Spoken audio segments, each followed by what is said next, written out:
Okay, this will be the last video here. I mean, it will be the video before the last. The last video will be the complete, painted transmission. Will be the final after video. But right now, I'm just gonna zoom in there, and this was the only part that really bothered me: the function and of that sun ring plate and this pawl here. Okay, it was really bothering me because it depends on friction and the speed of the engine, so it's kind of difficult to determine here. But I will show you guys. And I'll have to read from the manual here. It says just so that I can sort of,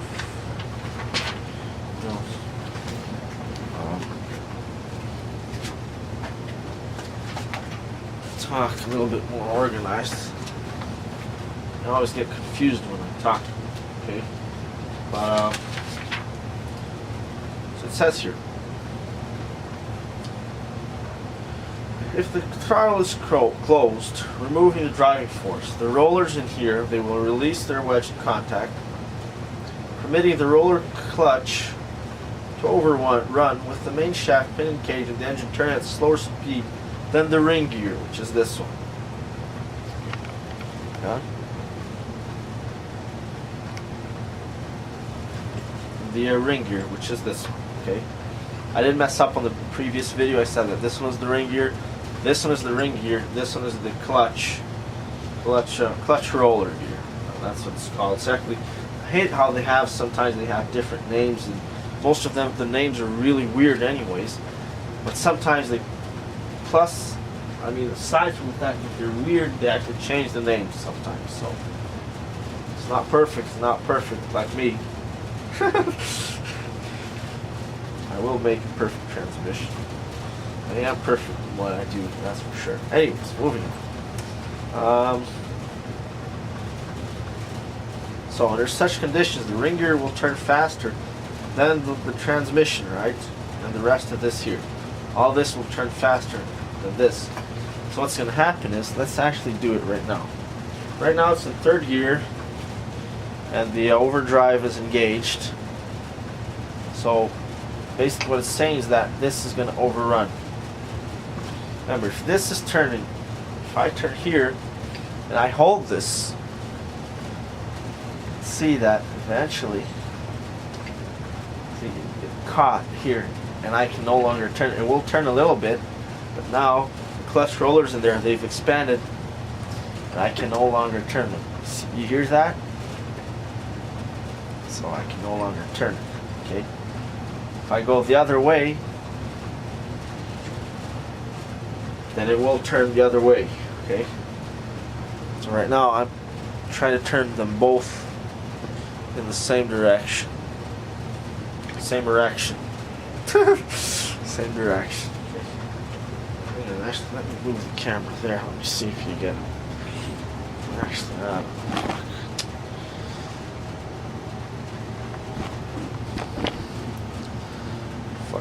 shows better. But even if I hold there, see, it's pretty strong, even by hand. We'll turn the car. Now, if this is turning slower, then what's going to happen is, let's say the car was running like that. Now all of a sudden, the engine here is slower, and this overruns it. Now, as you see, I'm going to just zoom in there so you can see what happens.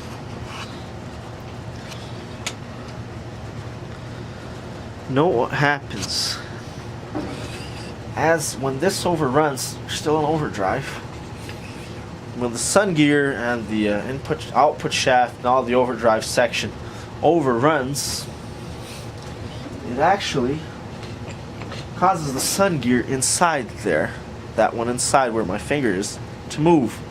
And when it moves, it also moves the sun gear locking plate there.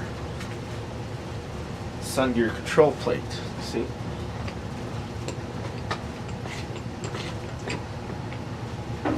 This speed is equal, this won't happen. But it will happen if you have the car is actually turning faster than the engine. Now this motion, this spinning motion, is what they're talking about on page 4 and number 10B under operating principles.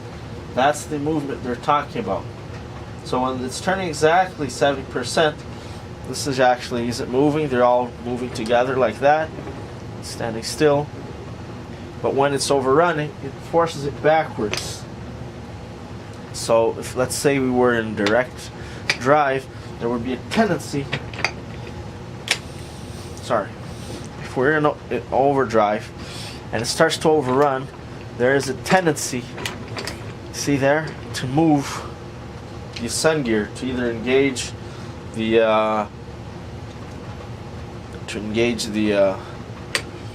manual mode, right?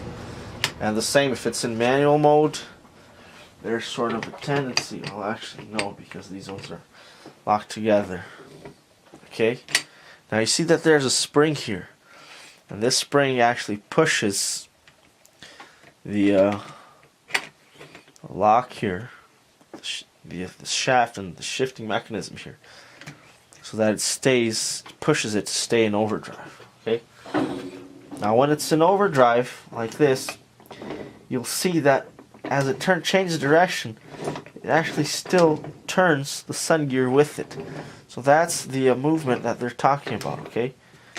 And if you notice, just pay close attention. I'll be quiet, but you can actually listen to that fucking horn-shaped ring. Actually get the anchor. I always forget. It's hard for me to think and speak at the same time. Maybe that ain't too bad. No,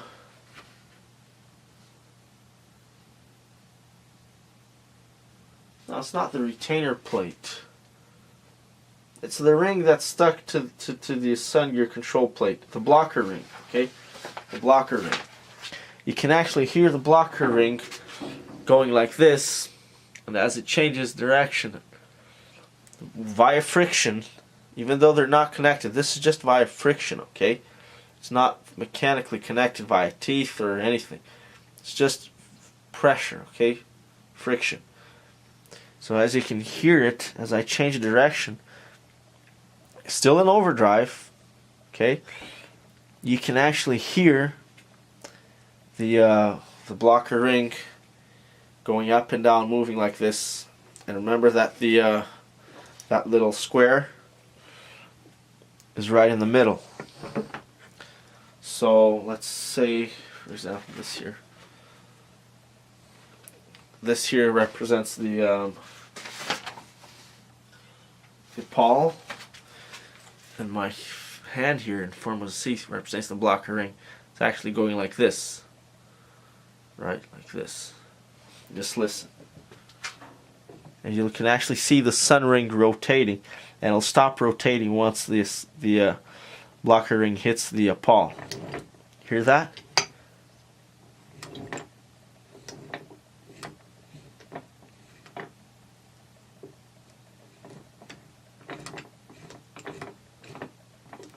Ignore the noise of the movement of the gears. Just a little click, little tapping sound. Hear that?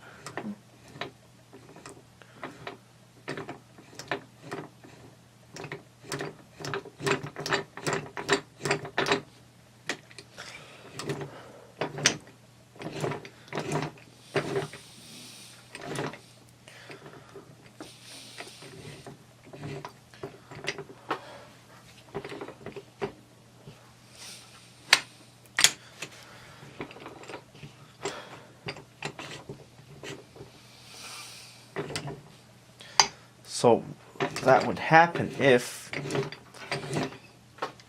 the clutch here, if we're in overdrive, but the car is overrunning like that.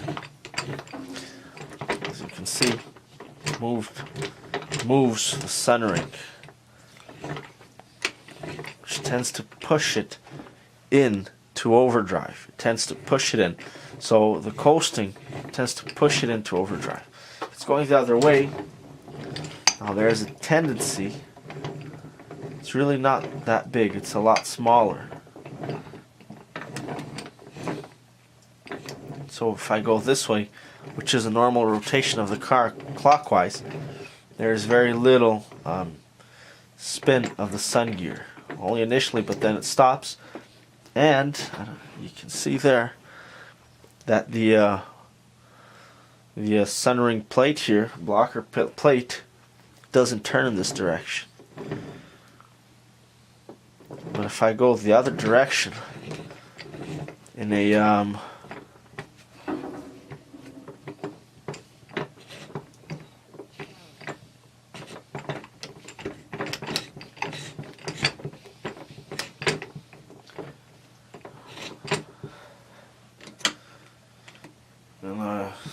counterclockwise from the output shaft, it does turn the sun ring and the plate there, blocker ring plate. Okay, zoom in there so that you see that it's moving.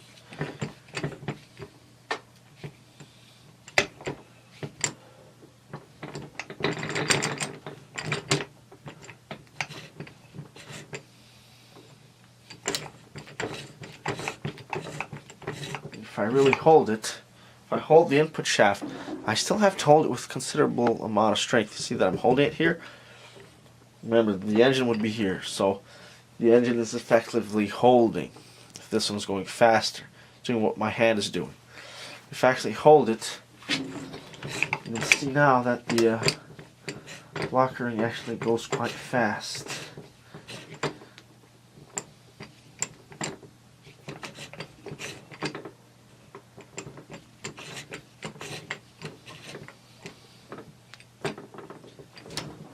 Okay, so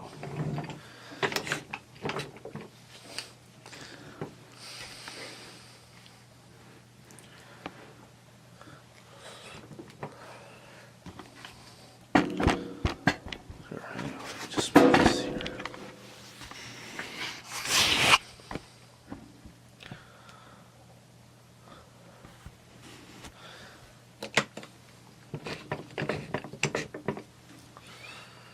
Okay, and that's because the ring gear, as it's turning the pinion gears, which are in turn turning the sun gear.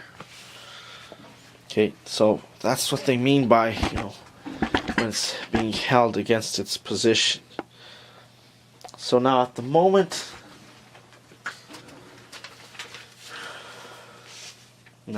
when the car, if the sun gear is held against its rotation, so if we stop that gear there from rotating, that blocker ring there, then the sun gear is going to be in overdrive. So it's like that.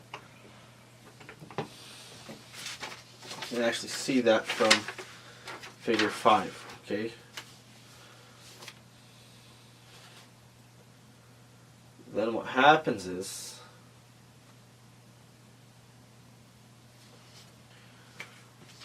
you can go in a direct drive. Okay. So to be honest, it's still a bit confusing for me how this all works. And there's solenoids that control this. There's that governor. So right now I'm just going to leave it as it is. And I'm going to try to figure out a better way to sort of explain it to you guys. But what I would like to do now is actually show you the overdrive. I mean, the overdrive radios.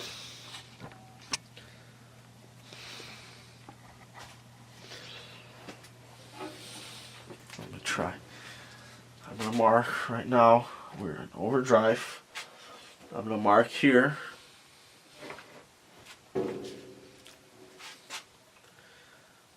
Just so good that you guys can see.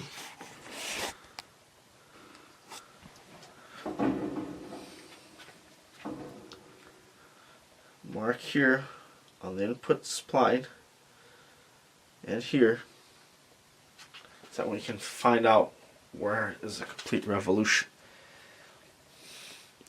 And on the output shaft, I will mark it at a similar place, same place. Just sort of eyeball it. Let me put it in neutrals so that I can manually adjust this. There's the mark there.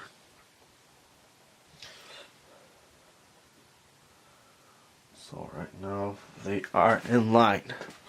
Do you see the mark there? Or is it too fucking shiny? There, you can see that mark if I put some shade over it. Fuck, it's too goddamn shiny. There it is. You can see it there.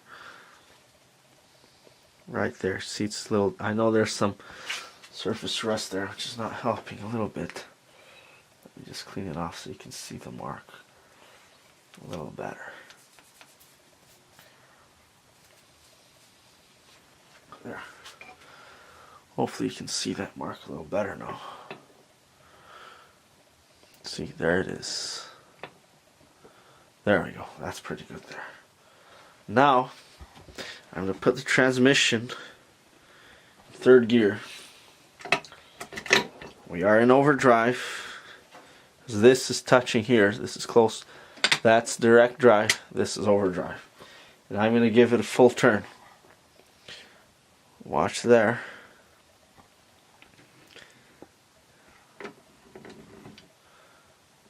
Clockwise, looking towards the end here. Clockwise as I'm looking from the front of the car to the back. Okay. There's one revolution there. As you can see, wait, sorry, just redo that. Let me just redo that. Hang on. That's sort of messed up here. Hang on. Third gear. Pay attention. One revolution. Now, before we hit one revolution, look, we're before one revolution. Haven't completed the revolution yet. Look at the overdrive. It's already back to where it started. It's already completed one revolution. You see here, I'll have to go about another quarter turn before completing the revolution over here. So I've done 0.7 turns here, and the output has gone one turn. So the engine now is turning slower than the output. That's the overdrive. And exactly 0.7. See, that's the complete turn there. Look at the mark on the overdrive. You see, on your right hand screen. Output, input. So the engine is actually turning slower than the output. That's the overdrive right there. Okay? So it may seem that it's not too much, but guys, 0.7 does make a whole lot of a difference. If your engine is at 1,000 RPMs, it'll go down to 700. If it's at 3,000 RPMs, it'll go down to roughly 2,000 RPMs, which is quite a bit. Okay, so now I'm going to put it in neutral again, transmission in neutral, so that we can realign the marks. Now I'm going to push in third gear. I'm going to push this out so that we're in direct drive. There. Now watch what happens. I can actually feel it in my hand that it's now turning slower. The output is turning slower. One revolution and one revolution there. See?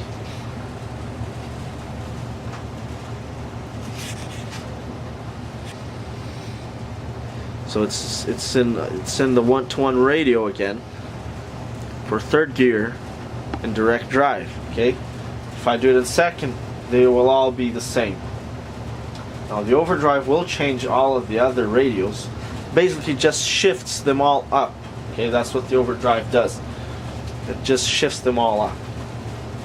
But yeah, that's the overdrive right there. Once again, I'm going to give it a complete turn. Right now we're in direct drive without the overdrive. There you have it. One complete turn on each side. 1-to-1 radio. Put it back in overdrive.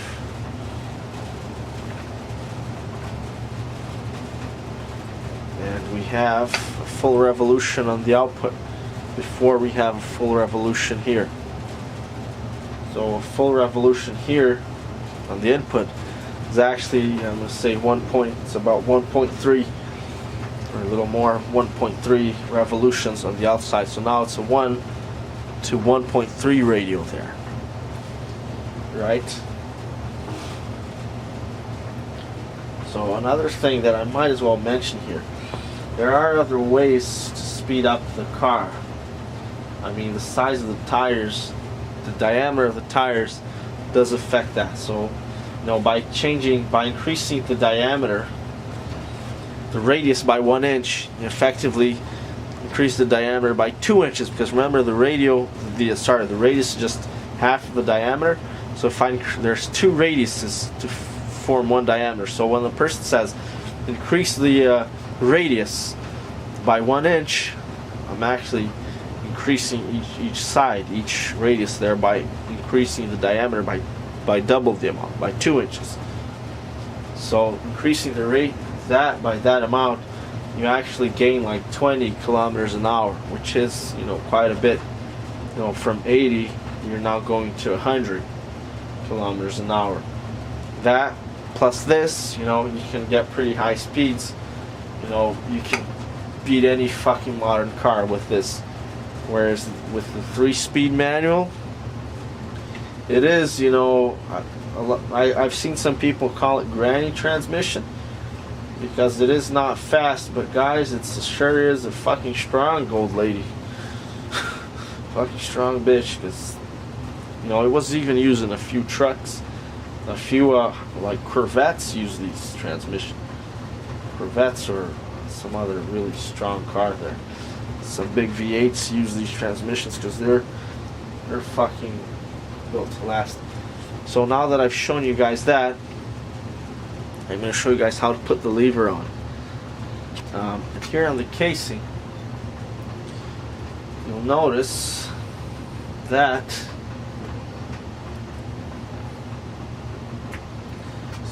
back.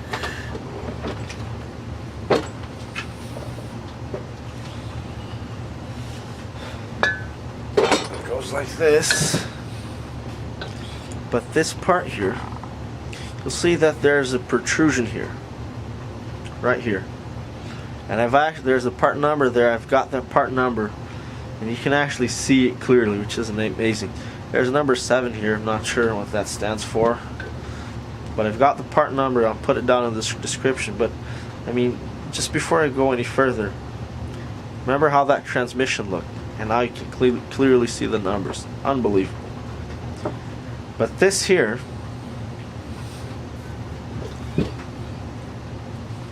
the indentation here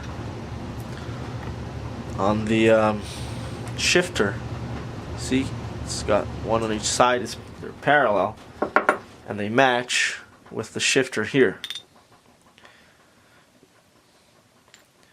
Now, if I put the shifter here, you see, it'll get caught there. So this here, it's the normal position.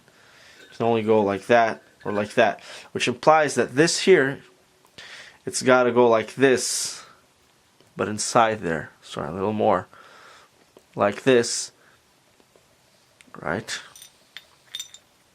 So that it's like that. So then when you pull the cable, it's going like that. Now there's two positions for it to go. It could go like this, still parallel. Remember, it's got to be parallel to this line here. So it could go like this, or it could go like that, facing downwards. Now if you face it downwards, when you pull the cable, when you pull this would be like this. you're actually just pulling this back. You see, it's now facing the left, and it has to go the other way. It has to go that way, like that, so that this protrusion here is to the right, so that it's pushes the overdrive, the shifter, back into manual mode. So it's got to go like this. Now, if you don't completely understand that, I actually measured the distance from here to there.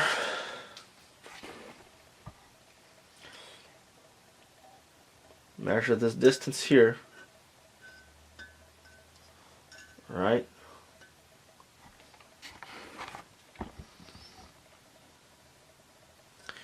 And then put it here, put it on the shifter so that you can see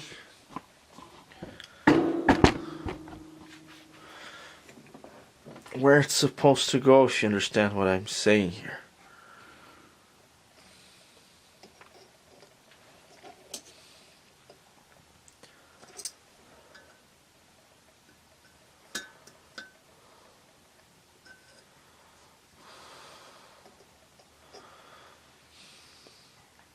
So you see there, yeah, you can see there. Can you see how there's a lot more space to the left? Therefore, it won't move any. If I put the shift lever like this, then it'll never move into overdrive. So it's got to go like this. So it's like that. You see? It's like this. It'll push this that way, like that. Sorry, it's already in. Sorry, let me. It's stuck here. Fuck.